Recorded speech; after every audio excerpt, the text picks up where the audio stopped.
Assalamualaikum warahmatullahi wabarakatuh teman-teman semuanya. Selamat kembali di channel Belajar Bareng Dito. Kali ini kita ngelanjutin video sebelumnya ya tentang cara dapetin beasiswa ke KAUS. Tapi kalau beasiswa kan cuma untuk anak S2, S3. Gimana kalau anak S1 mas? Masa nggak ada kemungkinan ada? S1 itu bisa magang di KAUS ya. Nama programnya itu VSRP. Mau tahu lebih detail? Subscribe dulu dong.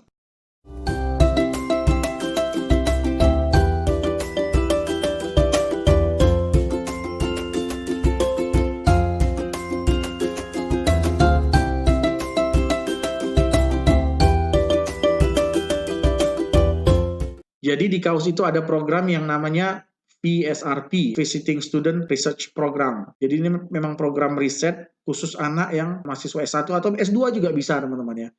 Intinya program ini untuk memberikan exposure kepada anak S1 atau S2, gimana ini culture riset di KAUS ya.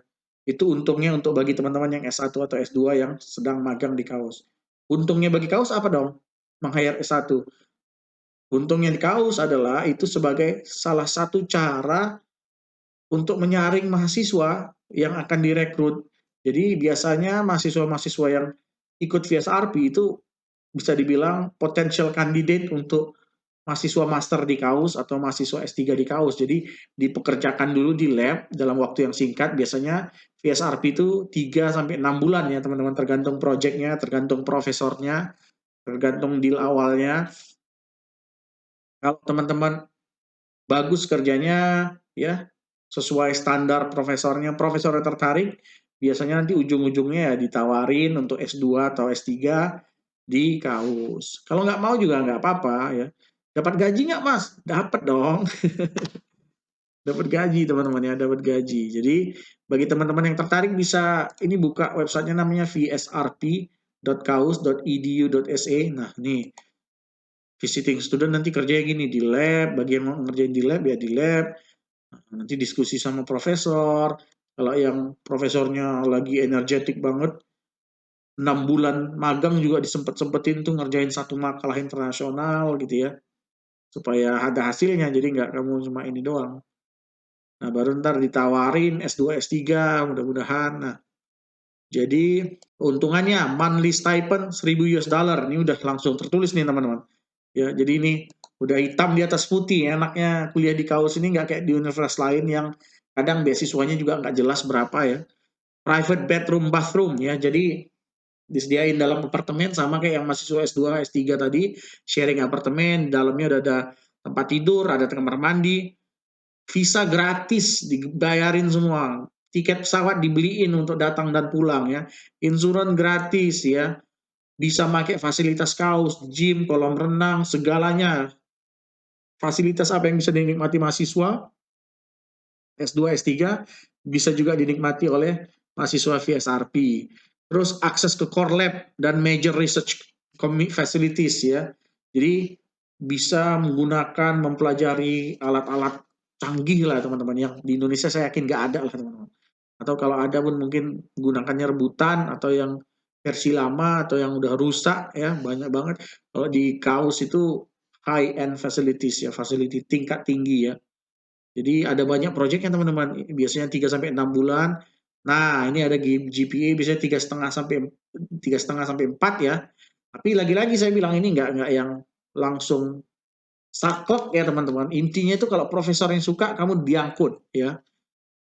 Jadi biasanya itu 130 student per tahun ya. Jadi memang ini sangat sangat ini banget teman-teman, sangat banyaklah peluangnya. Saya pernah bahkan membimbing satu orang ya, dia lulus master dari Korea, kemudian jadi intern di saya, di lab saya untuk bantuin saya, direkrut bos saya.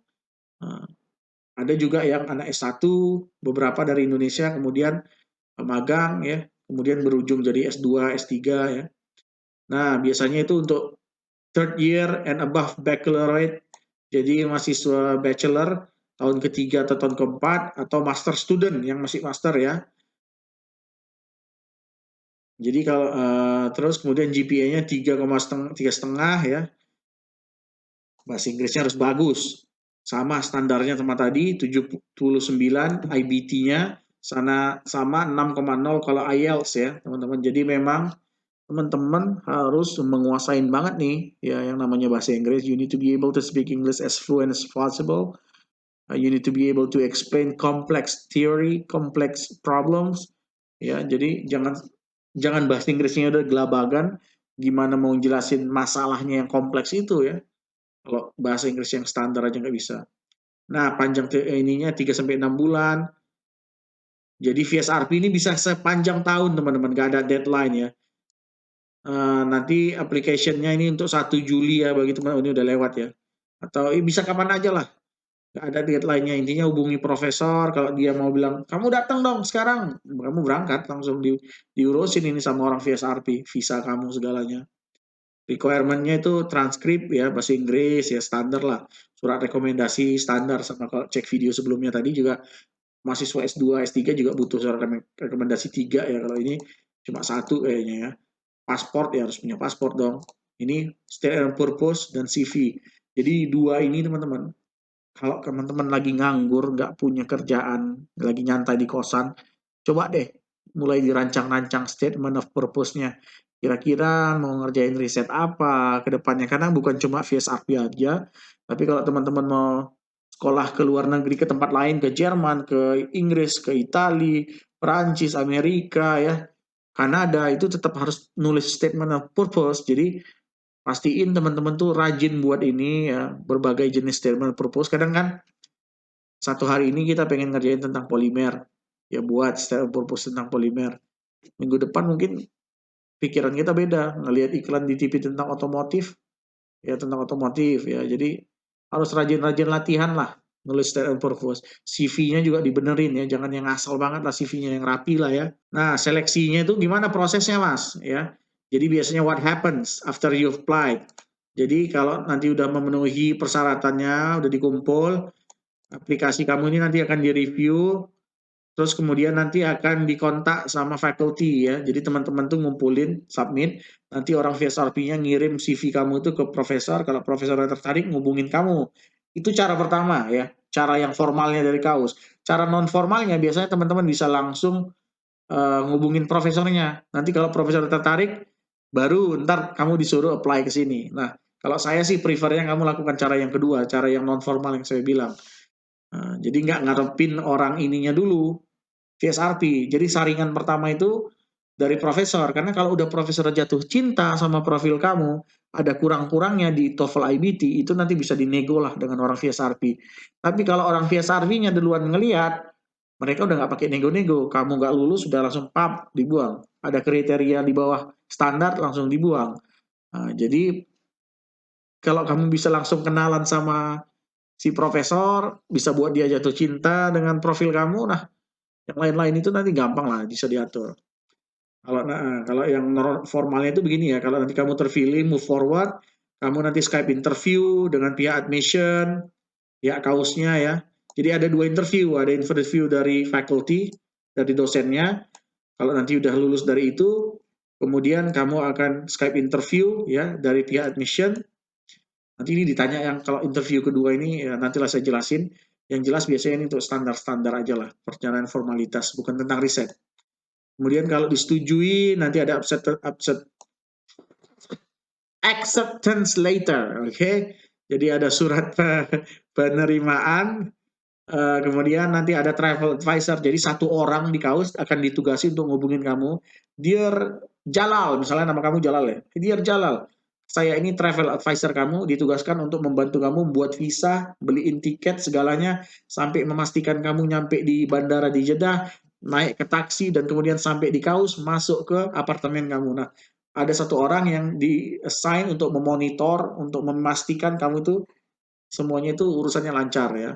Travel advisor. Nah, jadi ini banyak ya mahasiswanya dari berbagai kampus, NUS segalanya banyak lah. Yang saya tahu dari ITB juga ada ya. Jadi teman-teman apply aja nih bagi teman-teman yang S1 tinggal 3 tinggal 4. Jangan ini deh, langsung apply aja ya. Karena gajinya juga ada, teman-teman bisa umroh ya. Jadi kaus itu menyediakan bus itu seminggu itu 2 kali tuh ke Mekah. Jadi teman-teman hari Jumat, hari Sabtu itu bisa ke Mekah, bisa umroh. Kapan lagi umroh gratis teman-teman? Kamu lagi tingkat 3, tingkat 4, Ya sempetin nulis statement purpose, sempetin dekatin dosen agar bisa nulis surat rekomendasi ya. Langsung berangkat, mantep deh, mantep. Bisa nabung, $10.000 tuh kan 15 juta ya sekarang.